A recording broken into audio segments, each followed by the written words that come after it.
Praise the Lord. Hallelujah. ஆண்டவராகிய இயேசு கிறிஸ்துவின் நாமத்தில் இந்த காலைவேளையில் உங்களை யாவரையும் வாழ்த்துகிறேன்.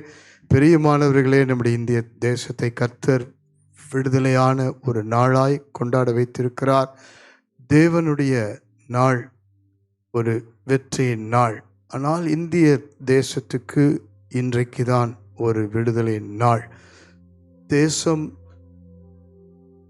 சுதந்திரம் அடைந்த ஒரு நாளாக 1947 இதே ஆகஸ்ட் 15 அநேக தியாகிகளின் ஒரு பெரிய போராட்டத்தினாலே தங்கள் ஜீவனை எல்லாம் கொடுத்து அவர்கள் தேசத்துக்காக தங்களுடைய உயிரையும் தியாகம் செய்து வாங்கி கொடுத்த நாள். இந்த நாளில் நாம் தேசத்துக்காய் ஜெபிக்க வேண்டும். தேசத்தை ஆள்கின்ற தலைவர்களுக்கு ஜெபிக்க வேண்டும். தேசத்தில் ஒரு பெரிய மறுமலர்ச்சி, மாற்றம், அதோடு கூட ஒரு எழுப்புதல் உண்டாக ஜெபிக்க வேண்டும். பிரியமானவர்களே, தேசத்தில் சுவிசேஷ ஒளி பரவ வேண்டும். அந்தகார இருள் சமுதாயத்தை விட்டு தேசத்தின் ஒவ்வொரு எல்லை விட்டு விலக வேண்டும். அல்லேலூயா. இப்பொழுதும் தேவனுடைய வார்த்தையை பார்த்து ஜெபிக்க போகிறோம். சங்கீதங்களின் புஸ்தகம் 20ஆம் சங்கீதம் 5ஆம் வசனத்தை வாசித்து பாருங்கள். நாங்கள் உமது இரட்சிப்பினால் மகிழ்ந்து எங்கள் தேவனுடைய நாமத்திலே கொடியேற்றுவோம். உமது வேண்டல்களை எல்லாம் கர்த்தர் நிறைவேற்றுவாராக. ஹல்லேலூயா. கொடியேற்றுங்கள் என்று ஆண்டவர் சொல்லுகிறார். தேசமெங்கிலும் இன்றைக்கு கொடியேற்றப்படுகிற நாள். ஆனால் நாம் என்ன கொடியேற்றுவது? நாம் ஏன் கொடியேற்ற வேண்டும்?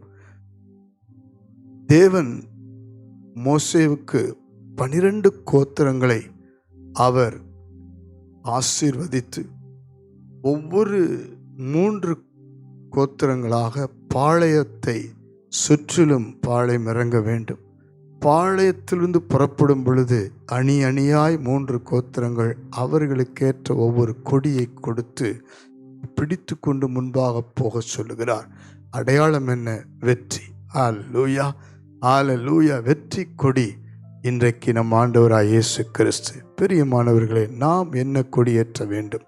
நம்முடைய வாழ்க்கையிலே, நம்முடைய ஆவிக்குரிய வாழ்க்கையிலே, நம்முடைய சபையிலே, நம்முடைய கிறிஸ்துவ சமுதாயத்திலே ஒரு விசேஷித்த காரியங்களை பார்த்து நாம் என்ன கொடியேற்றினால் நமக்கு வெற்றி கிடைக்கும் என்று பார்க்க போகிறோம். சங்கீதங்களின் புஸ்தகம் 60ஆம் சங்கீதம் 4ஆம் வசனம் இப்படியாய் சொல்லுகிறது.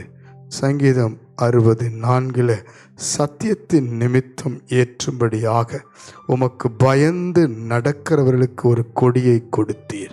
சத்தியத்தின் கொடி. தேவனுக்கு பயந்து நடக்கிற ஒரு சமுதாயம் தேவை. தேவனுக்கு பயந்து வாழ்கிற ஒரு கூட்டம் தேவை. தேவனுக்காக வாழ்கிற ஒரு ஜனம் தேவை. இந்த ஜனத்துக்கு ஆண்டவர் சத்திய கொடியேற்றுகிறார். நானே வழியும் சத்தியம் ஜீவனுமாய் இருக்கிறேன் என்று யோவான் 14:6 இயேசு சொல்லியிருக்கிறார். அந்த சத்தியத்தின் நிமித்தம் நாம் தேசத்தில் கொடியேற்றும்படி கர்த்தர் விரும்புகிறார். அப்படியானால் தேசத்தில் பொய்யும், தேசத்தில் அழிவும், தேசத்தில் அநேக அநீதிகளும் காணப்படுகிறதை பார்க்கிறோம். ஆனால் சத்தியபரன் இயேசு உண்மையை வெளிப்படுத்துவார். உண்மையும் நீதி வெளிப்படுத்துவார். ஹல்லேலூயா. அது மாத்திரமல்ல, வேதம் சொல்லுகிறது ஏசாயா 59:19 வெள்ளம் போல சத்துரு வரும் பொழுது ஆவியானவர் அவனுக்கு எதிரே கொடியேற்றுவார். ஹல்லேலூயா. ஆவியானவருடைய கொடி எப்பொழுதுமே விடுதலை, எப்பொழுதுமே ஜெயம், எப்பொழுதுமே ஒரு ஒரு ஒரு பெரிய ஒரு மாற்றத்தை கொண்டு வருகிறது. ஆனால் சத்துரு கொடியேற்றுகிறான். சத்துரு வெள்ளம் போல வந்து இன்றைக்கு ஜனங்களை வாரிக்கொண்டு போகிறான். வியாதியிலே, ஆபத்து, பொல்லாப்புகளிலே, அநேக பாவத்தின் காரியங்களிலே சத்துரு இன்றைக்கு அழிவை கொண்டு வந்து ஆத்துமாக்களை கொள்ளையடித்து கொண்டு போகிறான். அவனுக்கு எதிராக ஆவியானவர் கொடியேற்றும்படி நாம் ஜெபிக்க வேண்டும். அது மாத்திரமல்ல, வேதம் சொல்லுகிறது, சங்கீதங்களின் புஸ்தகம் 45ஆம் சங்கீதம் 4ஆம் வசனத்தை வாசிக்கும் பொழுது வேதம் இப்படியாய் சொல்லுகிறது. பாருங்கள்.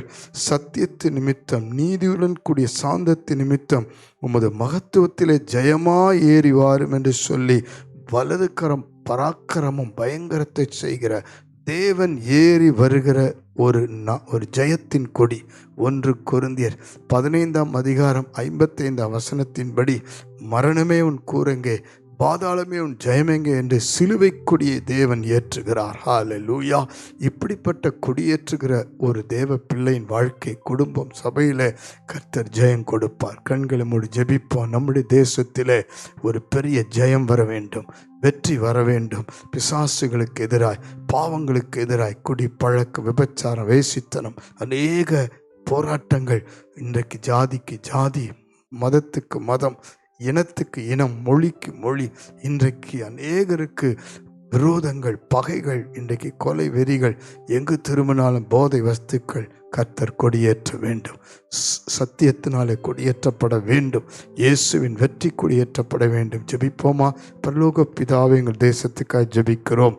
கர்த்தாவே, இந்த நாளே நாங்கள் எல்லா பக்கத்திலிருந்து கொண்டாடுகிற கொடியேற்றுதலின் நாள். ஆனாலும் உம்முடைய நாமத்து நிமித்தம் கொடியேற்றுகிற ஒரு வல்லமை, உம்முடைய நாமத்தினாலே கொடியேற்றும் பொழுது அற்புதம் நடக்கும். உம்முடைய நாமம் எல்லா நாமத்துக்கும் மேலான நாமம். உம்முடைய நாமத்தினால் அற்புத அடையாளங்கள், உம்முடைய நாமத்தினால் பிசாசுகள் விலகும், உம்முடைய நாமத்தினால் வியாதிகள் சுகமாகும். எங்கள் தேசத்தை உம்முடைய நாமத்தின் கொடியேற்றப்பட ஜெபிக்கிறோம். அதோடு கூட ஆண்டவரே, எங்கள் தேசத்தை ஆளுகை செய்கிற அத்தனை தலைவர்களையும் ஆசீர்வதி. நல்ல சுகபலன் பாதுகாப்போடு கூட வாழ்ந்திருக்க ஞானத்தோடு, அறிவோடு, புத்தியோடு எங்கள் தேசத்தை ஆட்சி செய்ய ஒவ்வொரு உயர் அதிகாரிகளுக்கு, முப்படை தலைவர்களுக்கு நல்ல பாதுகாப்பு, நல்ல ஞானத்தை, பலனை கொடுத்து அவருடைய குடும்பத்தை பாதுகாத்து ஆசீர்வதிக்கும்படி ஜெபிக்கிறோம். எங்கள் தேசத்தின் ஜனங்கள் ரட்சிக்கப்படட்டும் அப்பா. எங்கள் தேசத்திலே சத்துரு எல்லா விதத்திலும் பாழாக்கி போடுகிற காலத்திலே ஆவியானவர் கொடியேற்றும்படி வெள்ளம் போல் அவன் வந்து எல்லா வாலிப சமுதாயத்தின் குடும்பங்களை நாசப்படுத்தும் பொழுது கர்த்தருடைய ஆவியானவர் கொடியேற்றி விடுவிக்கும்படி ஜெபிக்கிறோம். அதோடு கூட சிலுவை கொடியேற்றி எல்லா மரணத்தின் அதிகாரங்களையும், பாவத்தின் அதிகாரங்களை, பிசாசின் அதிகாரங்களை ஜெயித்த இயேசு கிறிஸ்துவை நாங்கள் வெளிப்படுத்தி காண்பிக்க உதவி செய்யும். ஒவ்வொரு சமுதாயத்திலும் சமாதானம், ஒவ்வொரு ஜனங்களுக்குள் சந்தோஷம் உண்டாகட்டும். நீர் அப்படி செய்வதற்காக நன்றி. ஒவ்வொரு சபைகளுக்கு ஜெபிக்கிற அத்தனை திருச்சபைகள், அத்தனை தேவ ஊழியர்கள் ஒவ்வொரு குடும்பங்களை பாதுகாத்து நடத்து. எங்கள் தேசத்தில் சுவிசேஷம் போகாத எல்லைகளுக்கு சுவிசேஷம் கடந்து போக ஜெபிக்கிறோம். எல்லாரும் இணைந்து ஜெபிக்கிறோம். எங்கள் தேசம் ஆண்டவருடைய நாமத்தினாலே சிலுவை கொடியேற்றப்பட்ட தேசமாய் மாற்றும். இயேசுவின் மூலம் ஜெபிக்கிறோம் நல்ல பிதாவே. ஆமென், ஆமென். God bless you. கொடியேற்றுவோம். கர்த்தர் ஜெயம் தருவார்.